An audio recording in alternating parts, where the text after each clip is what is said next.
Hello all, இந்த வீடியோவில் நம்ம தமிழ் சினிமாவோட முதல் ட்ரீம் கேர்ளான டிஆர் ராஜகுமாரி அவங்கள பற்றி தாங்க பார்க்க போகிறோம்.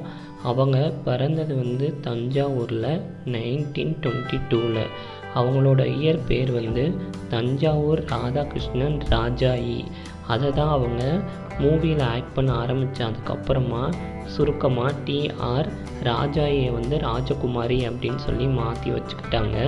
உங்களுக்கு தெரியும், அந்த காலத்தில் சினிமாவில் நம்ம நடிக்க வரணும்னா நடிப்போடு சேர்த்து கர்நாடிக் சிங்கிங், அதாவது பாடல் பாட தெரியணும். அந்த காலத்துலலாம் பின்னணி பாடகர்கள்லாம் கிடையாது. யார் ஆக்ட் பண்ணுறாங்களோ அவங்களே தாங்க அவங்களோட மூவிஸ்லலாம் பாடுவாங்க. அதனால் இவங்க ஒரு கர்நாடிக் சிங்கர், நடிகை, அப்புறம் ஒரு சிறந்த நாட்டிய கலைஞர்னு சொல்லலாம். இவங்க தான் தமிழ் சினிமாவோட முதல் ட்ரீம் கேர்ள்.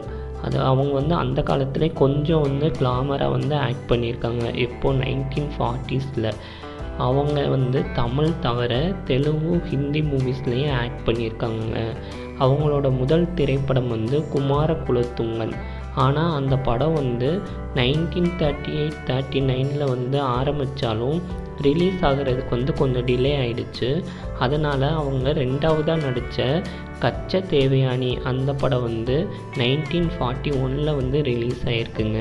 அதுக்கப்புறமா அவங்க மந்திரவாதின்ற படத்துலையும் நடிச்சிருக்காங்க. கச்ச தேவயானி படம் ரொம்பவே பெரிய ஹிட் ஆனதுனால இவங்களுக்கு தொடர்ந்து சினிமா வாய்ப்புகள் கிடச்சிருக்குங்க.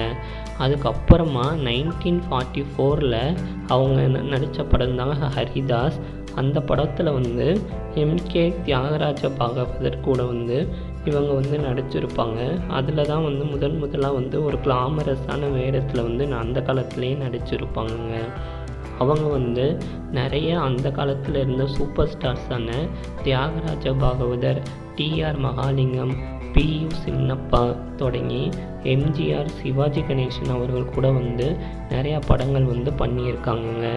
அவங்க பண்ண மெயினான படங்கள் பார்த்தோன்னா கச்ச தேவயானி, ஹரிதாஸ், சந்திரலேகா, மனோகரா, தங்கமலை ரகசியம்.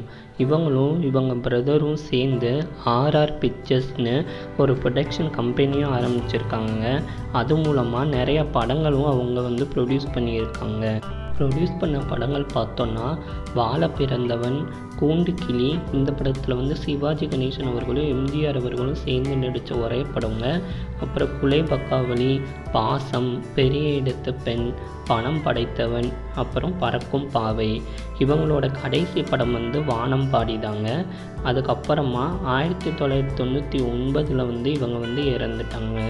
Thank you all, keep supporting, please subscribe to my channel.